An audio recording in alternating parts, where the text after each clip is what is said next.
Resident Evil Survivor.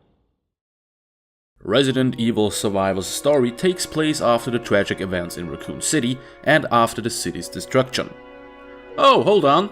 This game is trying to bullshit me. Umbrella didn't order the town to be nuked. The US government did. Get your facts straight, game. The game itself opens with a cinematic showing a guy holding onto a helicopter, which promptly crashes.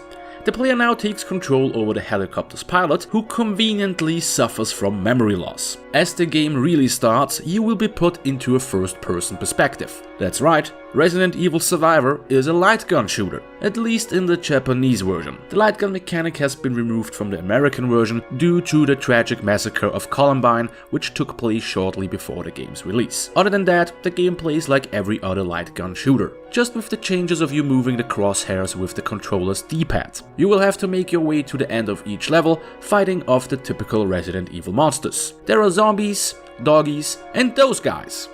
Oh man, look at this fucking thing! Oh man! But let's not get distracted from the game's story. Our unnamed protagonist makes his way through an empty church and slowly pieces together that he is on the so-called Sheena Island. The town he's in is actually owned by Umbrella and used as grounds for their shady experiments. Reaching the underground tunnels of the city, he learns that his name is Vincent Goldman and that he was one of the higher-ups of Umbrella on the island. It also turns out that he was kind of an asshole. Vincent had no qualms with kidnapping children to experiment on them and to even kill them once a group of kids tried to escape. To cover up this disaster, he later released the T-virus on the island. Further looking for clues, Vincent ends up in the Umbrella headquarters and runs into our old friend Mr. X. Surprise, motherfucker! He also runs into a couple of kids named Lot and Lily. Vincent stalks the kids to their old home and is told that Lot found a way to escape the city by going through Umbrella's secret lab. Why do these games always end in secret labs? Vincent fights his way through the lab and kills another reincarnation of the Tyrant. He finds Lot, who reveals the big twist of the game. Our hero isn't Vincent.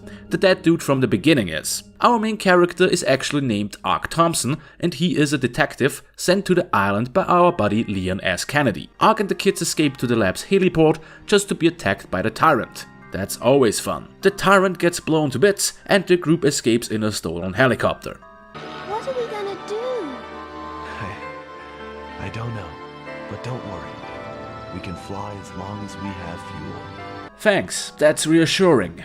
Well, that's Resident Evil Survivor, the light gun shooter game that isn't really a light gun shooter. It's really hard for me to rate this game since it's pretty average overall. Even though the game was released 1 year after Resident Evil 3, the graphics look a lot like something that belongs into the first game. But I guess that is due to the whole light gun shooter shtick. The gameplay itself is okay, the first person perspective is a nice idea, but having to aim with the D-pad is kinda tedious and slow most of the time. Capcom had no other choice but to remove the light gun mechanic in the American release, but maybe it would have been better to not release the game at all. I personally think that this game is only for the hardcore fans wanting to dwell deeper into the story of Resident Evil. Fans of light gun shooters will be disappointed in this title. It's a pretty short game though, with an average of 2 hours per playthrough.